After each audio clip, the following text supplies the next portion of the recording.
Okay, YouTube, in this video we're going to discuss the concept of what a logarithm is, okay? And then we're going to kind of explore how we can interpret them in an exponential fashion that'll help us to kind of evaluate them and talk about a couple of their special properties. So let's go ahead and get started. A logarithm, what is a logarithm?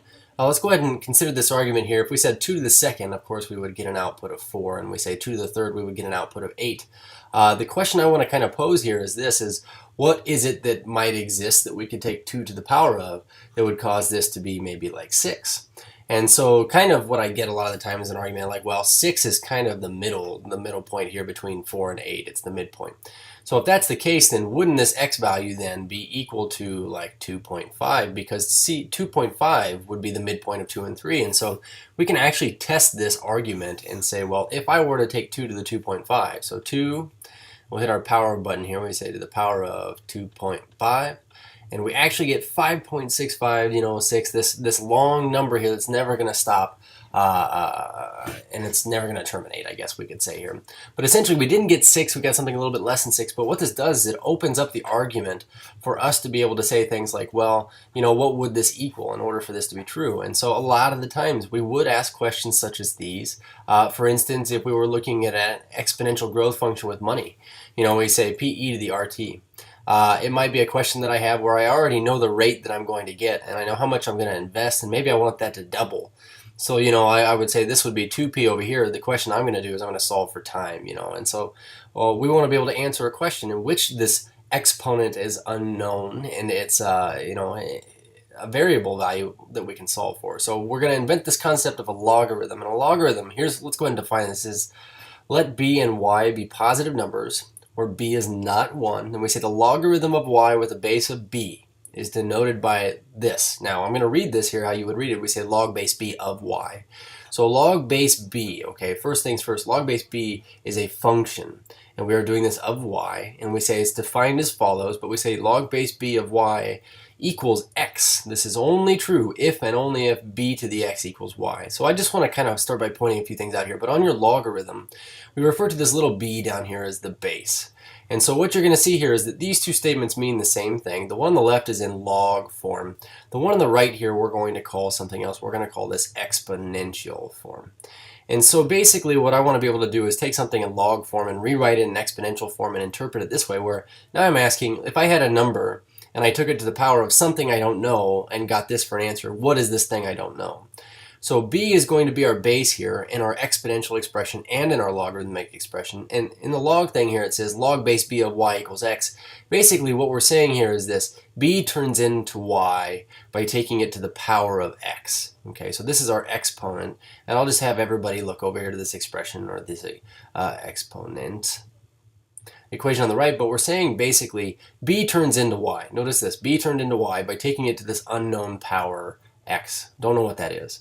And so this is this thing we're searching for here. So when you're doing a logarithm, something like this, we say log base 2 of 4.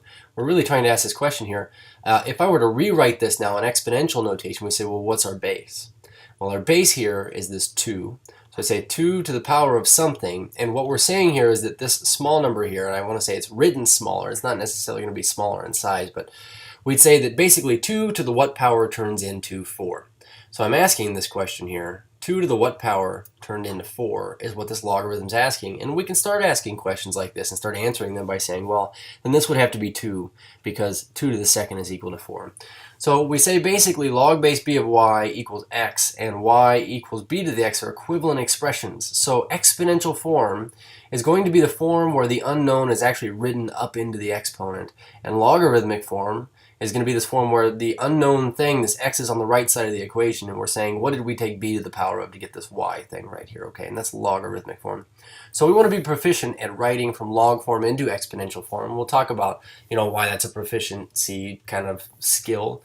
But let's go ahead and take a look at these. It says take all these expressions right here that I've already evaluated, and I want to just rewrite them into exponential form. So given all these expressions in log form, let's write them in exponential form. And you know what? You could pause the video at any point here and try these on your own. I think that'd be a good idea. But for right now, let's go ahead and look at this first one. We say log base 2 of 32 is 5. And so basically what we're saying is this: what could I take this little 2 to the power of to turn it into 32? So to answer this, we're going to kind of rewrite this into exponential form, where we say 2 is our base. 2 to some power, and we say 2 turned into 32. That's what this is saying. So what power did we take this to? Well, we already are kind of given the answer here is 5. 2 to the 5th is 32, but that's what this thing is right here. We're saying 5 is what I took 2 to the power of to get 32. So let's look at this next one here. Rewriting this into exponential form, we'd say, well, 5 is our base. We took 5 to the power, and it turned into 1. So what I want everybody to consider here is this. Again, we have the answer, but what I want you to consider is what could you take 5 to the power of to get 1? And of course, 0 is the only value I could take something to the power of and get 1. Okay. So when we look at this next one here, we say, what's our base? 10's our base. This is our 10. And we say 10 turned into 10 by taking it to the power of what? Now looking at this argument, we can see that there's no other option than 1. So this is kind of an important result here. These two right there are important results. And then the last two here, we'd say, well, our base here is 10. And I just want to point a few things out here. We're saying 10 to the what power turned into this right here, which is 0.1. And I'm going to, instead of writing 0.1, I'm going to write 1/10. And so what I want to argue here is this, that you get -1 as a result. That's our exponent there. But the reason why is because when you have 10 to the -1, when you put that downstairs in its quotient expression here, it becomes 10 to the +1, okay? So negative exponents, you can have those. And then last but not least, this one here, this is interesting. We say 1/2 is our base. We're taking 1/2 to the power of something. Sorry about the color switch there. And it turned into 2. So what can I take 1/2 to the power of to get 2? And again, I want to kind of point this out here. If I were to take this all to the -1, what that's going to do is it's going to reciprocate this value here at the top and the bottom and then take it to the +1, which is this 2 that you got here in the first place initially. So really quickly here before we sign out of this video, knowing that really a logarithm, if you want to say what is a logarithm? Okay, a logarithm is an exponent. It is this unknown exponent that we're trying to search for here. But these two special cases right here, we say log base 5 of 1. I'm going to say in general, log base, any base of 1 is always going to be 0. Since this is always true, that base turns into 1 only by taking this to the 0 power. Okay, it's the only way the base could turn into 1. And if I said, well, the base turns into itself, what did I raise the base to the power of to get the base? We would say 1 would be the response. And again, because if we write this in exponential form, we say b to the first power is equal to b. So that's what logarithms are. In the next video, we'll talk about evaluating them and rewriting them. Cheers.